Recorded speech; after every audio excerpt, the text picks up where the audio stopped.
Hello दोस्तों, मैं पाल लक्ष्मण और आपका स्वागत करता हूं आपके अपने यूट्यूब चैनल पाल लक्ष्मण पर। आइए, आपको पता है कि हमारा टॉपिक रस का चलता है और हम आपको बताते हैं रसों के उदाहरण, जो कि हम आपको पिछले वीडियो में बता चुके हैं कि दो रस के उदाहरण वाले बता चुके हैं और डेफिनेशन भी बता चुके हैं।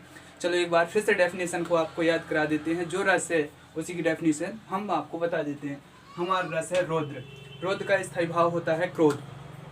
तो हम आपको रौद्र रस की परिभाषा बताते हैं।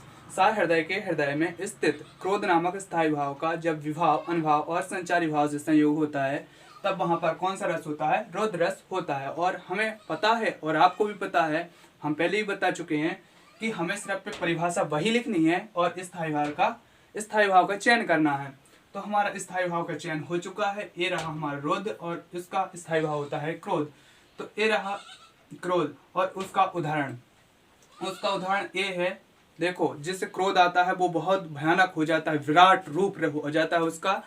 जब विराट रूप में भगवान श्री कृष्ण अर्जुन को दर्शन दे रहे थे और अर्जुन के सामने उनके सखा बंधु मतलब घर परिवार वाले खड़े थे, तो उन्होंने श्री कृष्ण जी ने अर्जुन को जो संदेश दिया था, तब श्री कृष्ण के वचन सुनकर अर्जुन क्या बोले थे? देखो आप, मतलब अर्जुन क्या हुआ था अर्जुन को। श्री कृष्ण के सुन वचन जब अर्जुन जी ने सुने थे, कृष्ण जी ने उन्हें बताया था विराट रूप में। अर्जुन क्रोध से जलने लगे। सब शोक अपना भूल कर करतल युगल मलने लगे। संसार देखे अब हमारे शत्रु रण में मृत पड़े। करते हुए यह घोषणा, जब भगवान श्री कृष्ण ने अर्जुन को बहुत सी बातें समझाई, तब अर्जुन को क्रोध आया और वे उठकर खड़े हुए। नहीं तो उन्होंने अपने धनुष बाण, यानी उनका धनुष का नाम क्या था? गांडीव। अर्जुन के धनुष का नाम था गांडीव। ये ऑब्जेक्ट भी आ सकता है, इसलिए आप इसका भी ख्याल रखें। करते हुए यह घोषणा, अर्जुन जी करते हैं घोषणा, वे हो गए उठकर खड़े। ये उदाहरण आप दीजिएगा और परिभाषा दीजिएगा। 3 नंबर में आपको पूरे 3 नंबर दिए जाएंगे। और यदि आपसे ऑब्जेक्ट पूछा जाता है कि रौद्र रस का स्थायी भाव क्या है, तो क्रोध आप बता सकते हैं। जो भी पूछा जाए आप बता सकते हैं। और आपको यदि समझना है ब्लैक बोर्ड में, तो आप स्क्रीनशॉट ले सकते हैं। नहीं तो मैं बोल रहा हूँ, उससे आप वीडियो को रोक कर लिख सकते हैं। ठीक है। अगला हमारा वीर रस है, जिसका उत्साह स्थायी भाव है उत्साह। तो जो उत्साह होता है और वीर होता है, उसके मन और दिमाग में क्या ख्याल आते हैं? देखो उदाहरण है ये हमारा। ठीक है। वह खून कहो किस मतलब का जिसमें उबाल का नाम नहीं। वह खून कहो किस मतलब का जिसमें उबाल का नाम नहीं। वह खून कहो किस मतलब का जो देश के आ सके काम नहीं। सॉरी, जो नहीं लिखना है, आ सके देश के काम नहीं। जो लिख दोगे आपका नंबर कट जाएगा, जो नहीं है। ठीक है। वह खून कहो किस मतलब का आ सके देश के काम नहीं। ठीक है। तो अब चलो अगला रस देखते हैं। ये हैं कौन कौन से? करुण और भयानक, जिनका स्थायी भाव करुण का है शोक और भयानक का है भय।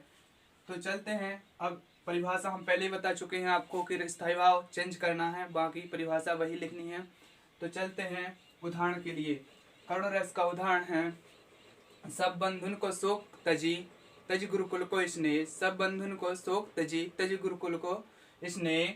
हाँ सुशील स्वत किम कियो अनंत लोक में गे। ये हमारा हो गया है करुण रस का उदाहरण। और अब आपको बताते हैं भयानक रस का उदाहरण। तो भयानक रस का उदाहरण है जिसका स्थायी भाव है भय। परिभाषा किस प्रकार से लिखेंगे भयानक रस की?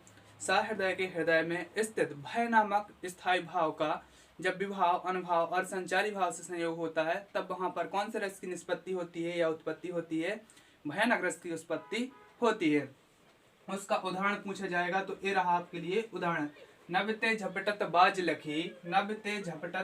लखी भूलियो सकल प्रपंच कपित तन व्याकुल नयन लवक हिलियो न रंच। वीडियो थोड़ी स्पीड में है, बट आप उसे रोक लीजिए या स्क्रीनशॉट ले लीजिएगा और लिख लीजिएगा अपनी कॉपी में। और ऐसे उदाहरण है जो आप 2 बार पढ़ोगे और आपको कभी भूलेंगे नहीं। तो इन उदाहरण पर ज़्यादा फोकस आप कीजिएगा, क्योंकि 3 नंबर में आएगा। 10वीं और 12वीं वालों सुन लो।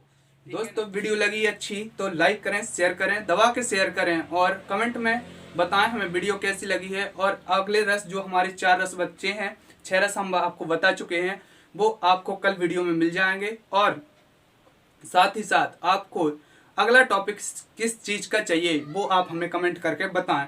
टॉपिक आप बता देंगे, हम आपको समझा देंगे वो, क्योंकि समय हमारे पास बहुत कम है और इसलिए आप दिल लगा के और मन लगा के पढ़ें। ठीक है। जय हिंद, जय भारत।